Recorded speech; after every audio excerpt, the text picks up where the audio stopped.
C'était peut-être la 5e fois que Toby croyait mourir. Mais cette fois, c'était sûrement la bonne. Un enfant pieds et mains liés, enfermé dans un sac, que l'on laisse couler dans l'eau au fond d'une forêt, en ayant pris soin de faire dévorer son seul accompagnateur par une grenouille, n'a pas de grande chance de s'en sortir.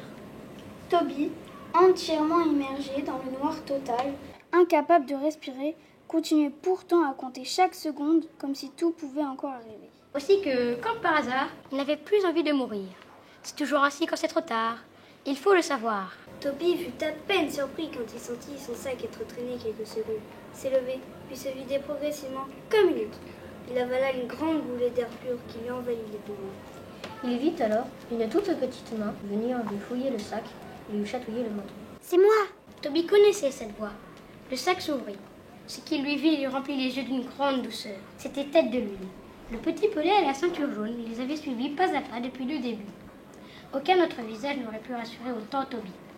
Un enfant. C'était sûrement ce qui restait de moins mauvais sous le ciel.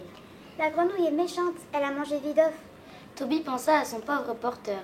Il s'appelait donc Vidov. Toby demanda. Il avait une famille? Non, il voulait se marier avec Ilaya. Toby mesura encore une fois la fragilité de cette vie dans l'herbe. Il ne fallait tenir à rien. Le destin des pelés était aussi hasardeux que l'aventure des grains de pollen. Tête de Lune avait approché la lampe qui, par miracle, ne s'était pas éteinte sur son flotteur. Il conclut. Ilaya va pleurer. En effet, il n'y avait rien d'autre à dire. Tête de Lune avait la peau luisante. Toute la boue avait été lavée par l'eau. On voyait maintenant ses épaules très blanches. Il enleva les liens de Toby qui put se déplier hors du sac.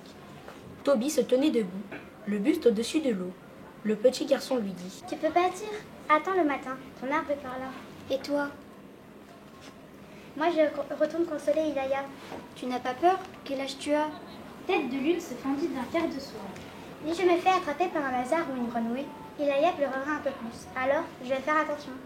Qui est Ilaya? C'est ma grande sœur. À l'endroit où ils étaient, l'eau allait jusqu'aux hanches de Toby. Mais Tête de Lune en avait au moins jusqu'aux épaules.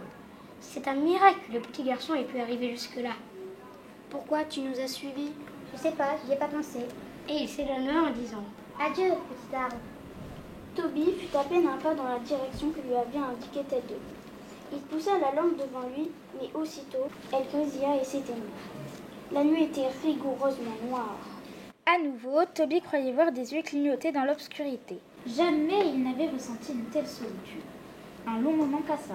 Des bruits humides glissaient sur la forêt d'herbe. J'ai peur. La voix avait surgi tout contre lui. C'était Tête de Lune. Et cette peur si naturelle d'un petit garçon fit s'envoler toutes les angoisses de Toby. Il reçut une immense force de la petite main froide qui se blottit dans la sienne. Toby n'avait jamais été le confort de personne. Il le devint un peu à ce moment-là. Il se sentait responsable de cette petite main. Il ne lâcherait pas cette main tant qu'elle ne sera pas accrochée au cou d'une grande sœur ou d'une mère. Cette simple responsabilité redonnait une direction à la vie de Toby le Lys. Il n'était plus ce petit bout de tartine flottant dans un jus d'écorce noire, malmené par la vie. N'aie pas peur, je te ramène chez toi. Il fit grimper l'enfant sur ses épaules et s'enfonça dans le marais.